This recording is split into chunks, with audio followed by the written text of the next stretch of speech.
Hello friends, welcome to my channel. ఇప్పుడు నేను చెప్పబోయే స్టోరీ చాలా ఇంట్రెస్టింగ్ ఉంటుంది. చివరి వరకు చూడండి.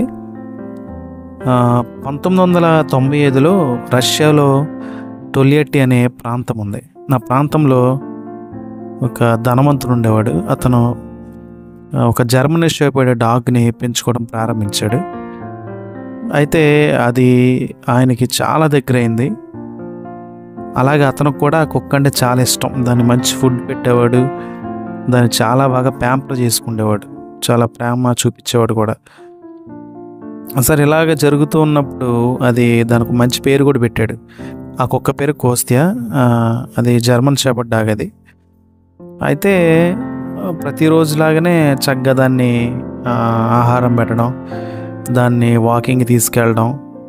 అలాగే అదేం చేస్తుందంటే తన యజమానికి ఉన్నటువంటి కారు ఎక్కడ దాకా వెళ్తుందో అక్కడ దాకా వెనకాల వెళ్ళి అతను ఆఫీస్కి వెళ్ళగానే ఇది వచ్చేది వెనక్కి.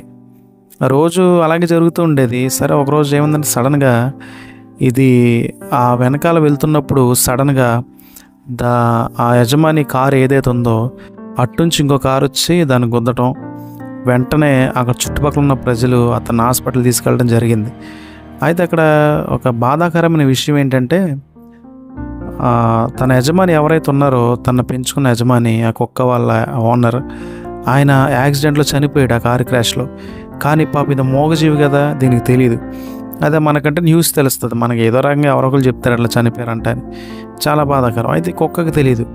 కానీ అది ఏం చేసిందంటే పాపం ప్రతిరోజు ఆ స్పాట్కి వెళ్ళి అక్కడ చూస్తూ ఉండేది. తన యజమాని వస్తాడేమో, ఇంటికి తీసుకెళ్తాడేమో, మంచి ఫుడ్ పెడతాడేమో, వాకింగ్కి తీసుకెళ్తాడేమో, తనతో ఆడతాడేమో అని చెప్పి ఆ కుక్క ఏం చేసేది, చాలాసార్లు అక్కడికి వెళ్ళి నించొని చూస్తూ ఉండేది. అలాగ 7 years అయిపోయింది. కానీ తన యజమాని రాల. ఎంతో పాపం అది వెయిట్ చేసింది. ఎక్కడికి వెళ్ళుంటారులో దూర ప్రాంతం అనుకుంది, కానీ చనిపోయినట్టు తెలియదు పాపం దానికి. కానీ తీరా చూస్తే ఏమైంది, అతను చనిపోయి 7 సంవత్సరాలు అవుతుంది. అయినా కానీ ఆ మనిషి మీద ఉన్న ప్రేమ ఆ కుక్కని అక్కడే ఉండేలా చేసింది. ఎటు వెళ్ళగానే అక్కడ వచ్చి కూర్చుంటూ ఉండేది. చాలామంది అక్కడ ఉన్న సరౌండింగ్లో ఉన్నటువంటి జనాలు చూస్తూ ఉండేవాళ్ళు. కానీ దానికి ఏ రకంగా చెప్తారు, దానికి అర్థం కాదు కదా. ఎలా చెప్పినా నీ యజమాని చనిపోయాడు, నీ ఓనర్ చనిపోయాడు అని చెప్పినా దానికి అర్థం కాదు కదా. అలా చూస్తూ ఉండేది. మొత్తానికి అది కూడా చనిపోయింది. అక్కడ ఉన్న వాళ్ళు కూడా చాలా బాధపడ్డారు. అరే, ఎంత మంచి కుక్క తన యజమాని కోసం నిద్రాహారాలు మన ఎలా వెయిట్ చేసిందని చెప్పి ఏం చేశారంటే, అది ఎక్కడైతే తన యజమాని కోసం తన యజమాని కారు క్రాష్లో యాక్సిడెంట్ అవడం చూసిందో అది అక్కడే కూర్చొని చూస్తుండేది కదా.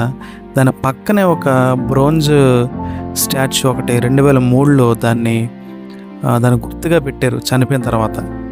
కానీ మనుషులు అయితే మనం చేసిన సహాయం మర్చిపోతారు, కానీ కుక్క అయితే మాత్రం ఒక్కసారి దానికి ఆహారం పెట్టామంటే మన వైపే, మనం చచ్చేంత వరకు కూడా ఏం చేస్తుంది, మన వైపే ఉంటుంది.